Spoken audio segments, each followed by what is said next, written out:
Tá rolando uma baita disputa nos bastidores entre o pai do Neymar e a empresária do Robinho, e no vídeo de hoje do canal do Nicola te conto sobre essa história. Quero falar também sobre o adversário do Flamengo na Copa do Brasil em frangalhos, com pedido de demissão, com outra demissão, enfim, um caos total. Preciso te atualizar sobre um reforço que vai chegar ao Corinthians nas próximas semanas a contragosto de quase todo mundo. Tem informações ainda a respeito da pressão da Mancha Verde para um novo treinador do Palmeiras, ainda sobre o Palmeiras. O que tem de verdade nessa história de que o Benítez, meio que faz sucesso com a camisa do Vasco, pode virar reforço alviverde. E para completar, quero te contar também sobre o São Paulo na Sul-Americana. A lista de inscritos conta com 32 jogadores formados na base.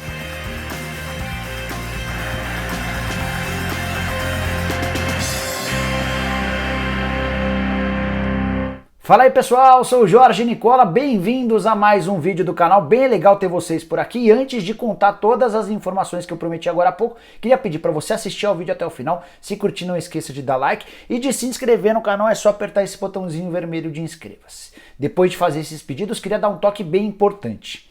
Se você não conhece ainda o SPM 365, você precisa entrar agora mesmo no melhor fantasy game que existe no mercado sobre futebol. Se você já tem conhecimento, se você já brinca em algum fantasy game e costuma mandar bem, a chance no SPM é de você, mandando bem, ainda faturar dinheiro. Sim, exatamente. Você escala seu time, escolhe qualquer campeonato do mundo. O SPM tem as principais ligas do mundo: campeonato inglês, espanhol, italiano, tem campeonato brasileiro, Libertadores, Champions League. Você escolhe o campeonato e vai montando o seu time a cada rodada com jogadores que você acha que vão mandar bem na vida real.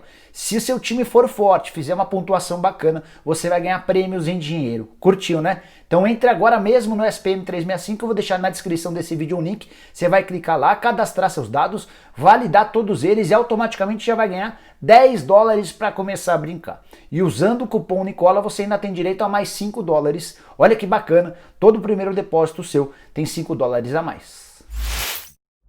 Quero começar esse vídeo falando sobre o São Paulo, que inscreveu 47 jogadores para a Copa Sul-Americana e estreia do time contra o Lanús nessa quarta-feira na Argentina.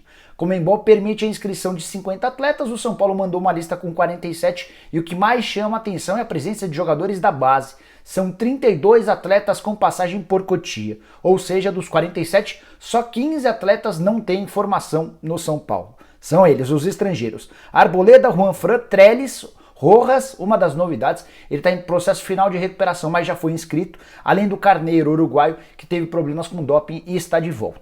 Sobre os jogadores brasileiros que não passaram pela base do São Paulo e compõem esse grupo de 15 jogadores: Volpe, Reinaldo, Igor Vinícius, Bruno Alves, Tietê, Daniel Alves, Vitor Bueno, Pablo, Luciano, Léo e Léo Pelé. Todos os demais 32 jogadores formados na base, o que demonstra a força da base do São Paulo, que é capaz de encher o time principal de atletas de bom nível, mas também reforça a grave crise financeira do São Paulo, que se vê obrigado a lançar jogadores, ainda que eles não estejam completamente prontos. Outra novidade sobre a relação para a estreia da quarta-feira contra o Lanús na Copa Sul-Americana é a numeração dos jogadores. O Diego Costa vai vestir a camisa 4, zagueiro titular absoluto e da confiança do Fernando Diniz. Já o Gabriel Sara, que vestia a 42, vai passar a jogar com a camisa 21. Para completar, o Trellis usará a 17 e o Carneiro ficará com o número 19. Bora falar agora sobre o Palmeiras, começando pelos protestos da Mancha Verde nessa segunda-feira contra o presidente Maurício Gagliotti. Já havia protestos da principal organizada do Palmeiras na chegada do time a Goiânia para o confronto contra o Atlético Goianiense no final de semana. Nessa segunda-feira os protestos foram contra o Gagliotti e por causa da demora na busca por um treinador. Já são 12 dias sem que um técnico seja contratado desde a demissão do Vanderlei Luxemburgo. O Palmeiras já tomou alguns nãos. Miguel Ángel Ramírez, BKSS e Ariel Holan já disseram que não podem comandar o Palmeiras nesse momento e as conversas com o Heinz continuam. Separei um trecho da nota da Mancha Verde para tratar sobre esse protesto. Abre aspas. Há 12 dias estamos sem um técnico. Até quando ficaremos nas especulações e recusas? Quais as justificativas para tamanha dificuldade? Você está lidando com um time gigante, Gagliotti, não com um time de várzea. Queremos respostas, queremos um técnico, queremos respeito com a Sociedade Esportiva Palmeiras, fecha aspas. O Gagliotti tem evitado dar respostas via imprensa porque teme mais repercussão negativa em cima dos seus funcionários, para ser mais específico, do Anderson Barros e também do Cícero de Souza, que são os homens que estão tocando a busca por um novo técnico. As conversas com o Heinz continuam rolando. Não deve ser nada muito simples, não deve ser nada para ser resolvido nas próximas horas, até porque o Heinz tem uma série de exigências, mas é nesse momento o grande alvo do Palmeiras. Só para fechar sobre essa história do Heinz e a busca por um treinador, quero te contar que o pai do Maurício Gagliotti sofreu um acidente vascular cerebral e está internado em estado grave. Força para o Gagliotti, boa recuperação para o pai dele.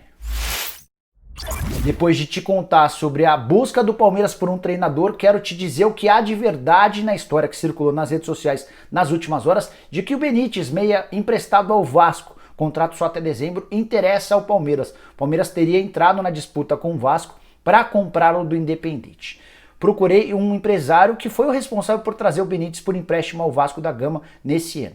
E esse empresário me contou que lá atrás, quando o Vasco estava praticamente fechado com o Benítez, o Palmeiras quis entender a condição do meio atacante, mas não passou disso, de uma sondagem para entender as condições do negócio, nem apresentou proposta, e que por hora o Palmeiras não apresentou em momento algum qualquer interesse em comprar o Benítez, ou seja, em entrar na disputa com o Vasco. Então esqueça essa história de Benítez no Palmeiras. O que está rolando sim é uma tentativa do Vasco em comprar o Benítez no contrato registrado com o Independente, contrato de empréstimo que termina em 31 de dezembro, a obrigação do Vasco de comprá-lo por 4 milhões de dólares. O presidente Alexandre Campelo do Vasco fez uma oferta menor do que esses 4 milhões de dólares, ninguém quer contar que cifras são essas, imagino que seja algo na casa de 2 a 2 milhões e meio de dólares de forma parcelada.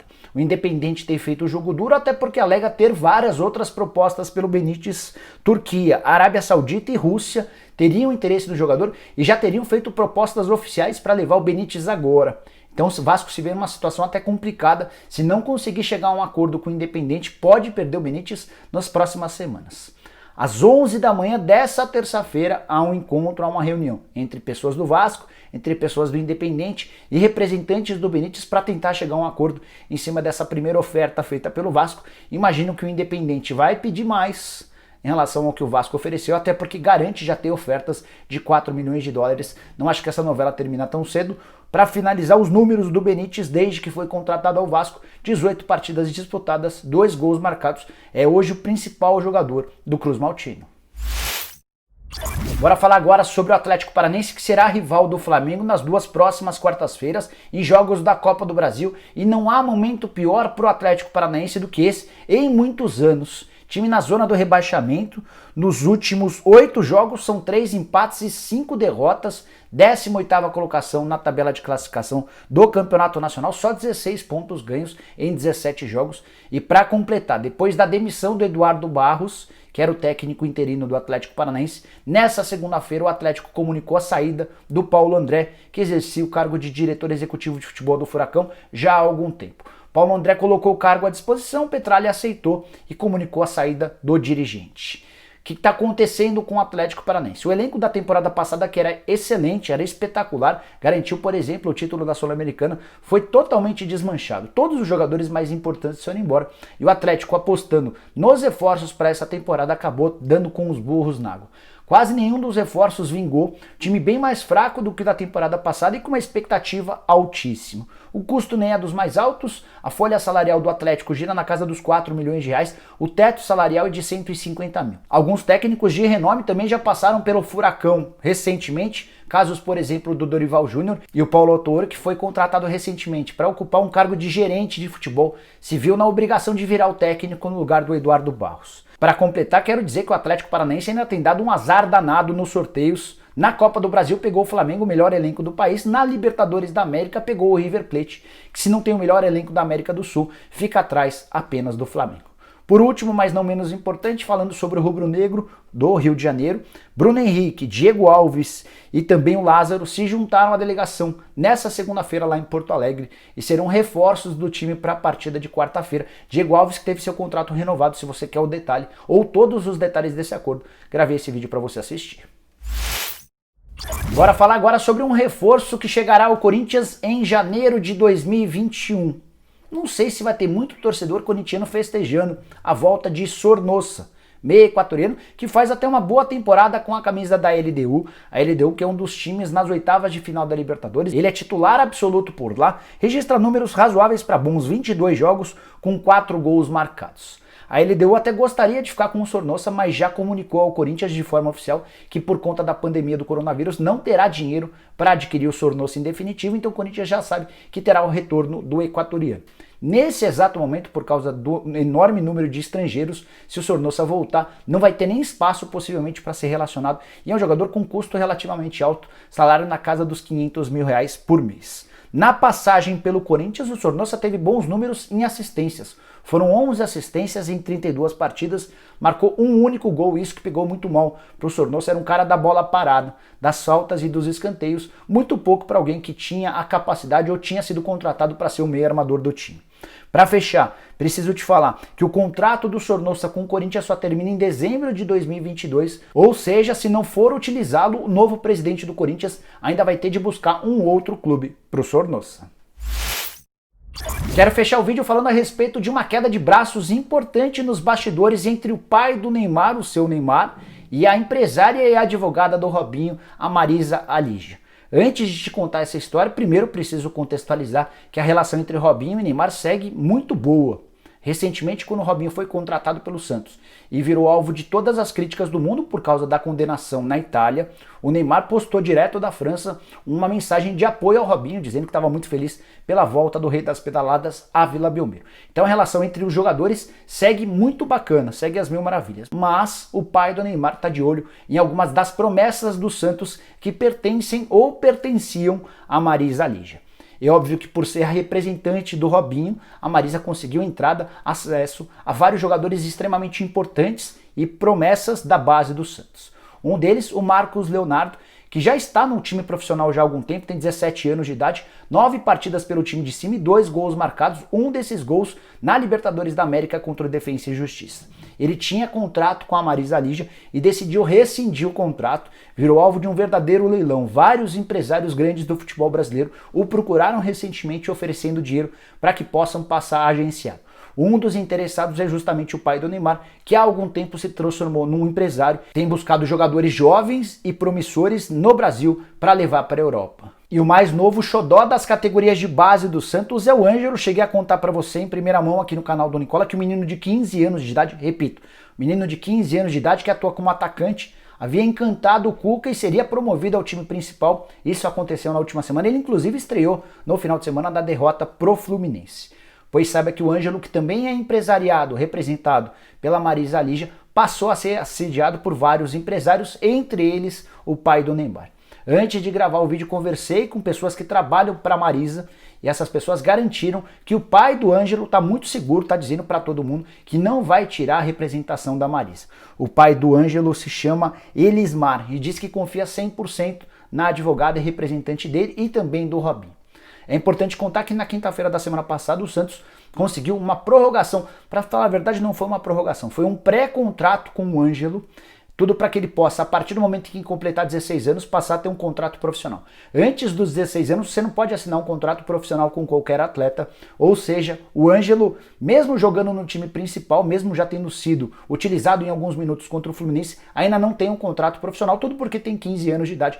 Esse contrato será assinado ou terá validade a partir de dezembro, quando ele completa 16 anos, mas já é esse pré-contrato todo feito pela Marisa Aligia em parceria com o pai do Ângelo. Só para fechar esse assunto, mais uma informação de bastidor. Marcos Leonardo e seu pai têm dito para as pessoas do Santos que decidiram rescindir o contrato com a Marisa depois que ela cobrou dinheiro que emprestou ao Marcos Leonardo durante o processo de formação. Empréstimos de empresário a jogadores acontecem aos montes. Muitos dos casos nem são empréstimos, né? São doações. No caso, a Marisa, de acordo com o pai do Marcos Leonardo, teria exigido a devolução dessa grana. Isso pegou mal e fez o Marcos Leonardo rescindir seu contrato. Não vou ficar nem um pouco surpreso se ele for anunciado em breve com mais um atleta representado pelo pai do Neymar. Bom, pessoal, eram todas essas as informações que eu queria dividir com vocês no vídeo de hoje do canal do Nicola. Espero que vocês tenham curtido o vídeo e deixem um like por aqui. Quem ainda não se inscreveu no canal do Nicola vai resolver esse problema agora mesmo. Só apertar esse botãozinho vermelho de inscreva-se. Estamos quase chegando em 900 mil inscritos, hein? Conto muito com a ajuda de vocês para chegar aos 900 mil. E quando batermos 1 milhão de inscritos, vou fazer uma live para distribuir prêmio para quase todo mundo, beleza? Ah, só para completar, queria lembrar que você também pode virar membro do canal do Nicola. Super simples, aqui embaixo tem um botão azul escrito Seja Membro. Você clica lá, escolhe um dos 5 planos e passa a ter uma série de vantagens bem legais. Fechado? Nos vemos num vídeo da tarde. Abraço, tchau, tchau!